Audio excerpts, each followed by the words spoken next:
அணைக்கட்டு சட்டமன்ற தொகுதியில நலத்திட்ட உதவிகள் வழங்கினதுல பாமர மக்களுக்கு அவர்களுடைய வாழ்க்கையில எப்படி ஒரு மாற்றத்தை ஏற்படுத்தி இருக்குன்னு பாருங்க.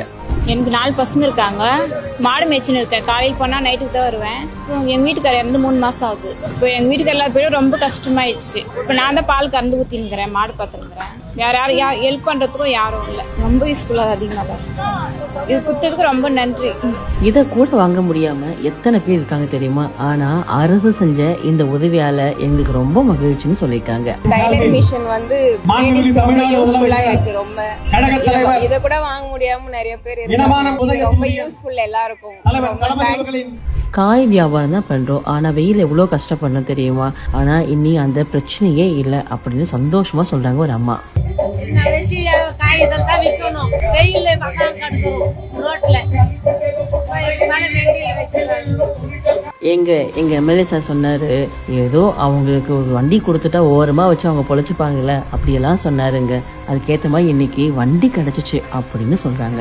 ரொம்ப கஷ்டப்பட்டிருந்தோம், கீழே வச்சுருந்தோம். அதே கடை விட மாட்டேன் எதுவும் விட மாட்டேன்னு சொன்னால வந்து எங்க எம்எல்ஏ கிட்ட போய் அந்த சாரு அவர் வந்து ஏன் குழந்தைங்க எல்லாம் கஷ்டப்பட எங்க ஓரமா வச்சுட்டு போதுங்க, அதுங்களுக்கு வந்து கொடுங்க அப்படின்னு சொல்லிட்டு பேசினாரு. அவர் குடும்பம் நல்லா இருக்கணும், என் குமரபாண்டியா நல்லா இருக்கணும். அதே மாதிரி வந்து இந்த வண்டி கொடுக்கறது எங்களுக்கு ரொம்ப ரொம்ப உதவி நல்லா இருக்குது. கீழெல்லாம் வச்சுன்னு ரொம்ப கஷ்டப்படுங்க, மண்ணெல்லாம் வச்சுன்னு வந்து பயத்த மண்ணெல்லாம் நிறைய இருக்கும்.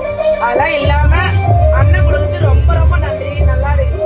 பிசினஸ் முடிஞ்சது அப்படின்னா இருக்கக்கூடிய காய்கறிகளை அப்படியே நாங்க வண்டியிலேயே வச்சுட்டு தள்ளிட்டு போறதுக்கு ரொம்ப ஈஸியா இருக்கும் அப்படின்னு பாயிண்டா பேசுறாங்க இந்த மக்கள். இவரு எங்களுக்கு தள்ளு வண்டி கொடுக்கறது தொழில் செய்யறதுக்கு ஒரு உபயோகமா இருக்குது, ரொம்ப சந்தோஷமா இருக்குது. முன்னாடி நாங்க கோயில் கிச்சிக்கு ஏதாவது கடை போட்டுருந்தோம், அதுவும் அவர் தான் கடை போறதுக்கு அவர் தான் எல்லாருக்கும் கடை போட விட்டாங்க. அதனால அவரால் நாங்க வண்டி கொடுத்து எங்களுக்கு ரொம்ப சந்தோஷமா இருக்குது. கடை கீழே வைக்கும் போது எல்லாத்தையும் ஒரு பொருளை எடுத்து வச்சு யாரை கட்டி எடுத்து வைப்போம், லேட் ஆகும் 2 மணி நேரம். இப்போ வந்து எந்த கஷ்டமும் இல்லை, இதிலே வச்சு நம்ம எடுத்து பொருளை வச்சு திரும்ப இதிலே வச்சுட்டு தள்ளின்னு போயிடலாம். ரொம்ப வைக்கிறதுக்கு கடை வியாபாரம் பண்ணுறதுக்கு நல்லா சந்தோஷமா இருக்குது, கொடுக்குறதும் நல்ல ஒரு தொழில் இருக்குது. அணைக்கட்டு தொகுதியை பொறுத்தவரையிலும் நலத்திட்ட உதவிகள் மூலமா பல மக்கள் பயன்பெற்று இருக்காங்க. இவ்வளவு உதவிகளை செய்யக்கூடிய அணைக்கட்டு தொகுதி எம்எல்ஏ நந்தகுமார் அவர்களுக்கு நன்றியும் தெரிவிக்கிறாங்க. தள்ளுவண்டி குத்துறதுக்கு முன்னெல்லாம் நான் வந்து சைக்கிளில் தான் போய் நின்றேன். தள்ளுவண்டி குத்துறது பெனிஃபிட் ஆகுது ரொம்ப. எதனாலனாக்கா சைக்கிள் இருக்கும்போது வெயிலில் போய் நின்றேன். இப்போ தள்ளுவண்டினாக்கா தள்ளின்னு போய் நிற்பேன், நெகில நிற்ப நேரம் எல்லாமே பண்ணுவேன். மழை வந்தாலும் எந்த பிரச்சனையும் இல்லை, மழை வந்தால் சைக்கிள் எல்லாமே நிறையும், வியாபாரம் பண்ணவும் முடியாது நம்மளால. ஆனால் தள்ளுவண்டி குத்துனால வியாபாரம் பண்ணுறதுக்கு நிம்மதியாகுது. ஏற்பாடி குத்துக்கு நம்மளுக்கு நந்தகுமார் ஏபி நந்தகுமார் அணைக்கட்டு தொகுதி எம்எல்ஏ, அவருக்கு ரொம்ப நன்றி நான் கடன் பட்டிருக்கேன். 2016 ஆட்சி நடந்தது யாரு? எம்எல்ஏ தான், நந்தகுமார் தான். அதுக்கு முன்னே இருந்தது ஏடிஎம்கே, அவர் எதுவுமே செய்யல. கிட்டத்தட்ட ஒரு 10 வருஷமா வியாபாரம் பண்ணிருக்கிறேன். இப்போ நந்தகுமார் எங்களுக்கு நல்லபடி செஞ்சிருக்காரு, அதுவே ரொம்ப நன்றி அவரு.